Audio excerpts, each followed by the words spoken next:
Kinilala bilang the fruit, vegetable, and flower basket of South Cotabato at matatagpuan sa paanan ng isang bulkan ang lugar na ating ibibida ngayon. Hello mga ka-Faith on Wheels! Another day, another vlog. Tara, sa Tupi! Ang bayan ng Tupi ay isang first-class municipality sa probinsya ng South Cotabato. Ito ay naitatag sa pamamagitan ng isang executive order noong Setyembre 11, 1953. Ito ay may 15 barangay. At nandito tayo sa poblasyon, ang sentro ng bayan. Ang pangalan ng bayan ay hango sa salitang Blaan na tufi, na isang uri ng vine o baging. Noong unang panahon, bago pa man ang pananakop ng mga Kastila, ang lugar ay pinaninirahan na ng mga kapatid nating Blaan.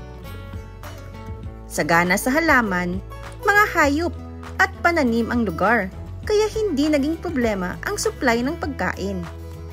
Noong taong 1936, dumating si General Paulino Santos kasama ang mga unang batch ng settlers mula sa Visayas.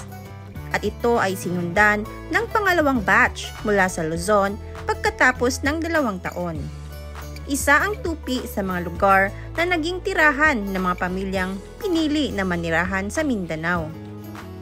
Alam niyo ba na ipinagdiwang ng poblasyon ang taunang Kariton Festival sa buwan ng Oktubre?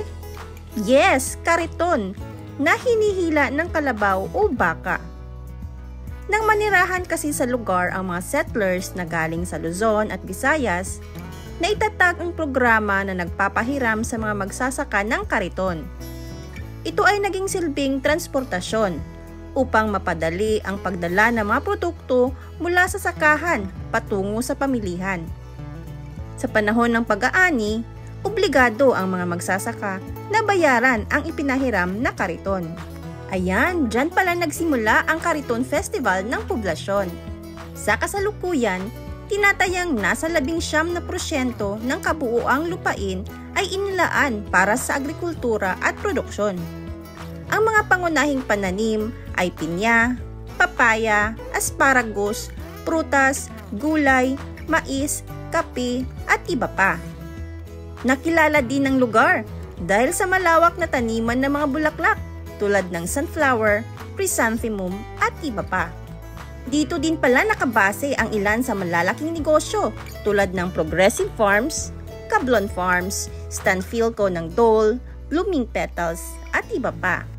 Nakilala din ng Tupi dahil sa napakarami nitong tourist attraction tulad ng SG Farm, Matutong Blooms at iba pa.